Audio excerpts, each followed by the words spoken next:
the eldest son's wife, but that doesn't mean I plan to get along well with you, Nicole. I want to maintain a proper distance." These were the words of my brother's wife when they had just gotten married, and the three of us, my mother, my sister-in-law, and I, were having a tea together. While it's true that maintaining a proper distance is important, I still remember being stunned by her audacity to say such a thing to us directly.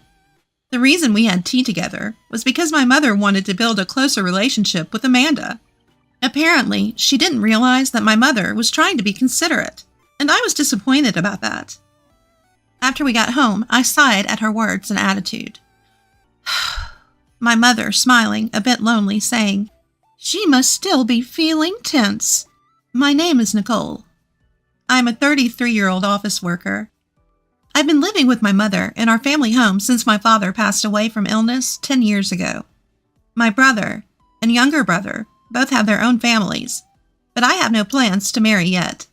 It's not that I don't want to get married, but I find my job fulfilling and am satisfied with my current life. One evening, my smartphone rang. The display showed my sister-in-law's name, Amanda. She just had her first child recently.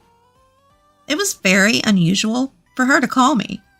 As I answered the call, she said, "It's been a while, Nicole.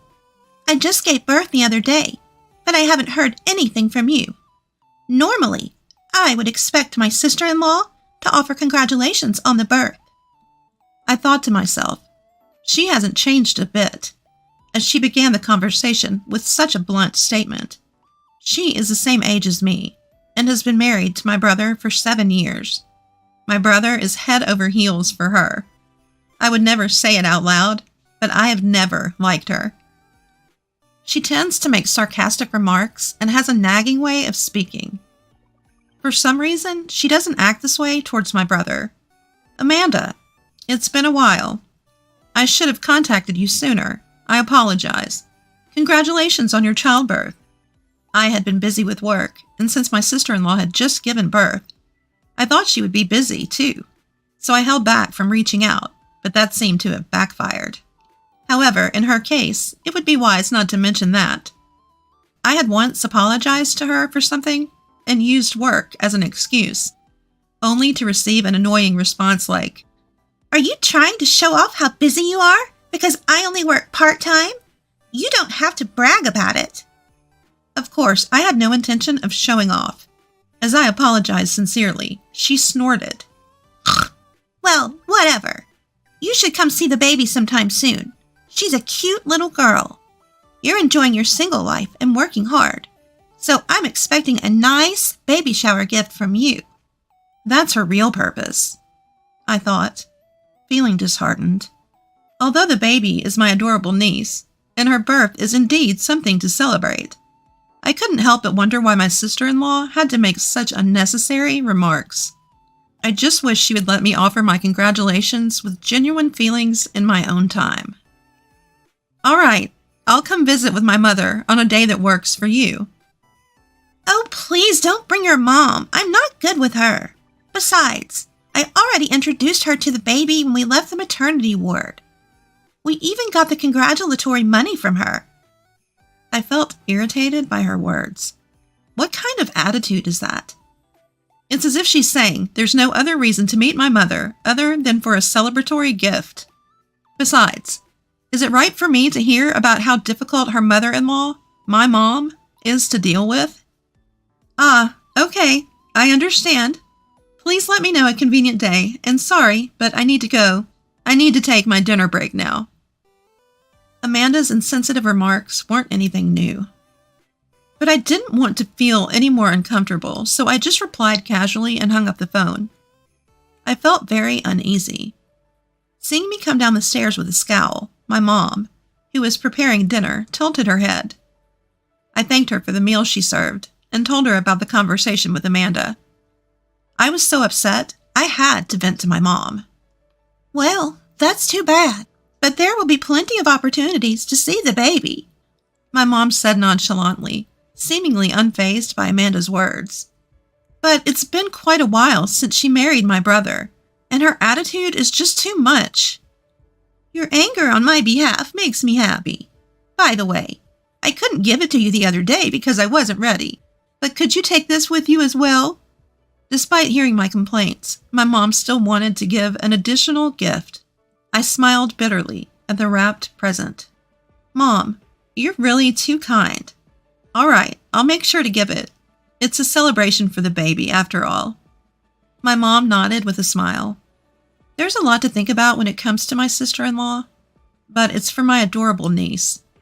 I decided to think of it that way. On the day I went to Amanda's house, I ran into my younger brother's wife, Emily, on the way. She was also invited to the house, just like me. Emily married my brother 4 years ago and quickly became pregnant and gave birth. She's currently pregnant with her second child.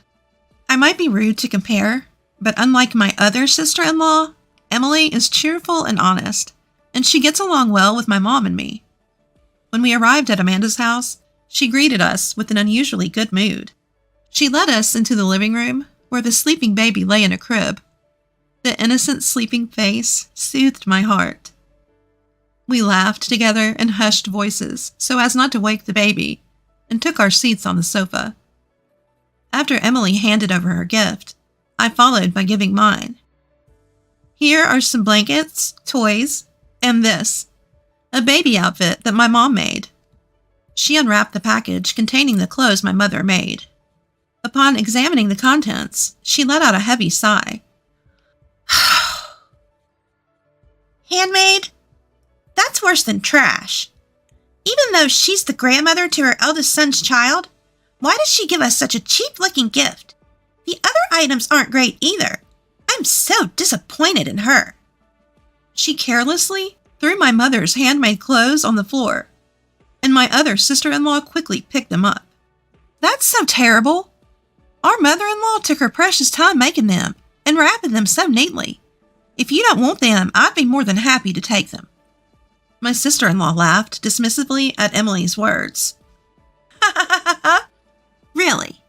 If you want them that badly, go ahead." Her tone was blatantly condescending. "If you think they're worth keeping, please do. I'm sure my mother would be happy too." At my words, my other sister-in-law's face lit up. "I'm so happy. These are like high-end brand clothes. When the baby is born, I'll dress them in these. I can't wait." Her innocent joy was somehow comforting. If my mother were here, she would probably say the same thing. "Wait, what do you mean by high-end brand?" She seemed utterly confused. After the 3 of us siblings became independent, my mother started selling her handmade crafts online, using her skills in sewing and other hobbies. Compared to when she started, her work is now considered a high-end handmade brand due to the quality of materials and design. The handmade aspect makes them rare and valuable, and she even received collaboration requests from luxury brands. Amanda had no interest in me or my mother and kept her interactions to a minimum, so she was unaware of this. My brother should have known, but perhaps he didn't feel the need to mention it. After I finished explaining, she said, "I never heard about that. Wait, that changes things. Give it back." She tried to snatch the clothes back from my other sister-in-law. I quickly intervened, sitting between them, and managed to keep her safe. "What would you do if something happened to Emily and her unborn baby?" My sharp tone seemed to hit a nerve with my sister-in-law. Her face turned red, and she started venting her emotions like steam from a kettle. "Nobody would think that clothes made by my mother-in-law as a hobby would be a high-end.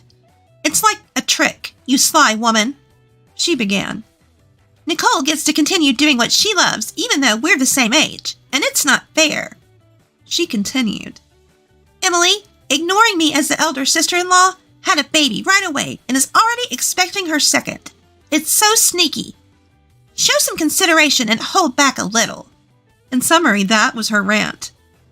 Most of it had nothing to do with the current situation, and it seemed like the majority was jealousy towards me and Emily. I got the feeling that I finally understood why she was always so harsh towards my family members other than my brother.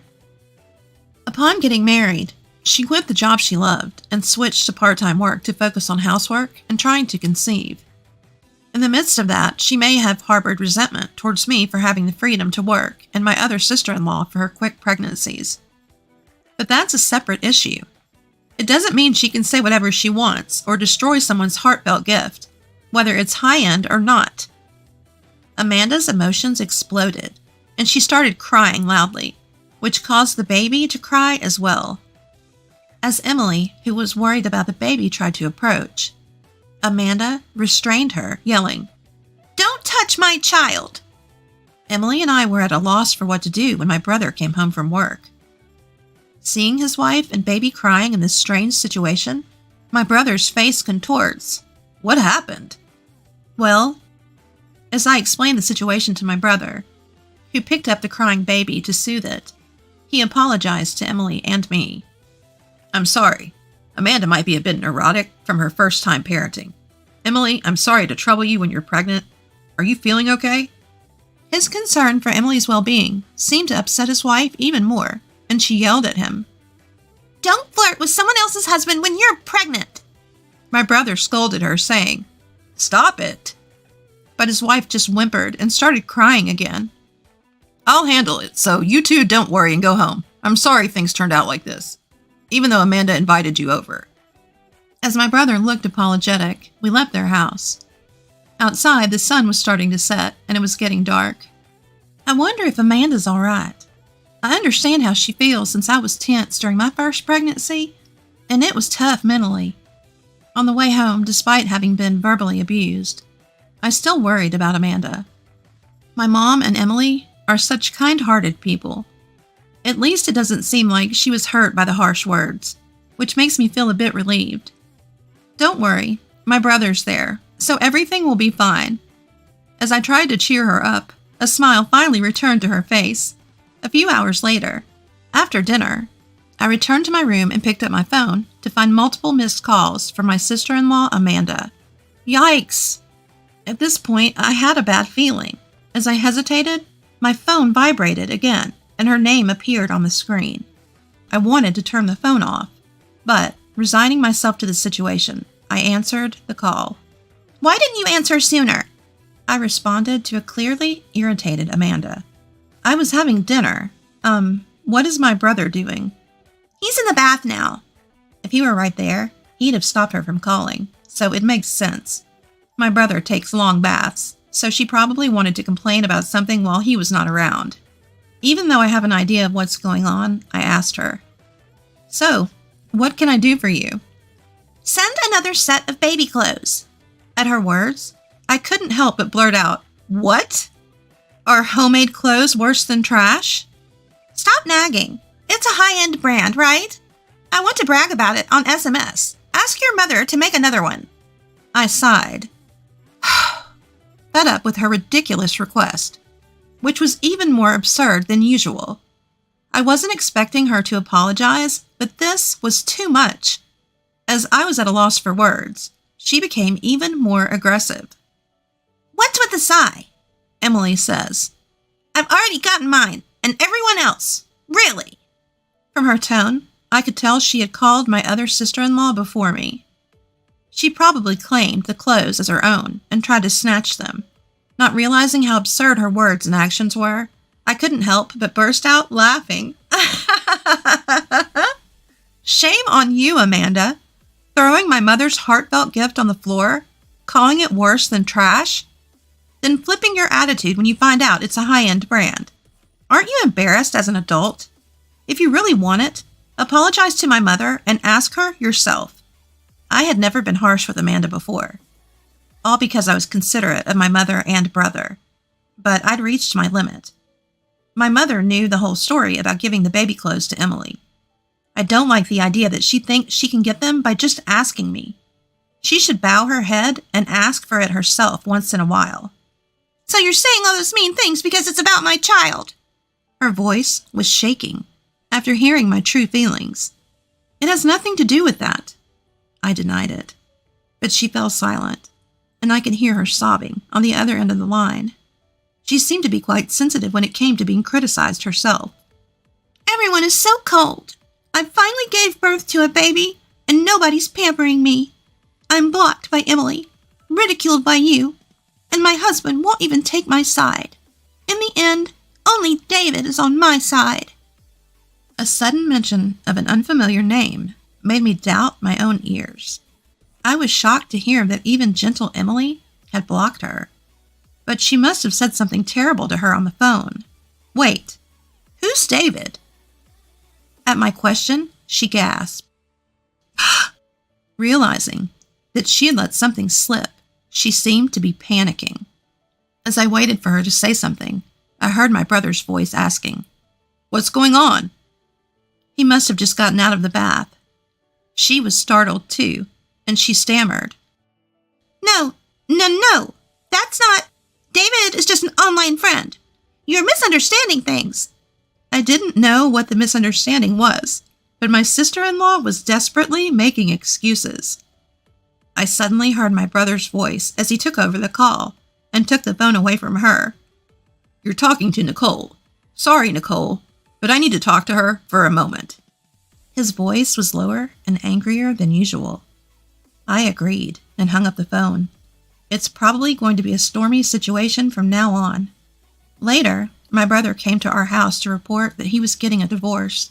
First, he apologized for his wife's treatment of our mother's handmade clothes as trash. Amanda felt belittled when she received handmade gifts as presents. This is ironic, considering how she always looked down on Emily, my mother, and me. After the phone call, my brother confronted his wife about the mysterious David. While my brother was busy at work, she met David online and eventually cheated with him in person. Amanda confessed everything. She tried to justify it as a mistake made out of loneliness, but that excuse doesn't hold water. I knew my brother was trying to adjust his work to support his wife's parenting and spend more time with the family, so thinking about his feelings was heartbreaking. Even my usually mild-mannered mother showed her anger toward Amanda. They're going to do a DNA test on the baby just in case. I never imagined that a simple visit to deliver a baby gift would have escalated to this point. In the end, the DNA test disproved the parent-child relationship between my brother and the baby. My brother received a large amount of compensation from his wife and her cheater, and the divorce was finalized. She was dumped by her lover as well, and now she'll likely work day and night. I'm relieved to hear that the baby will be raised by her sensible grandparents, not Amanda. 3 years have passed. My mother's handmade clothes and accessories are still loved by many. Emily and I are, of course, longtime fans. I got married last year and am now pregnant. My mother is already excitedly planning the baby's clothes. My brother, who was deeply hurt by my sister-in-law incident, recently found a new girlfriend. I sincerely hope that he will find true happiness this time.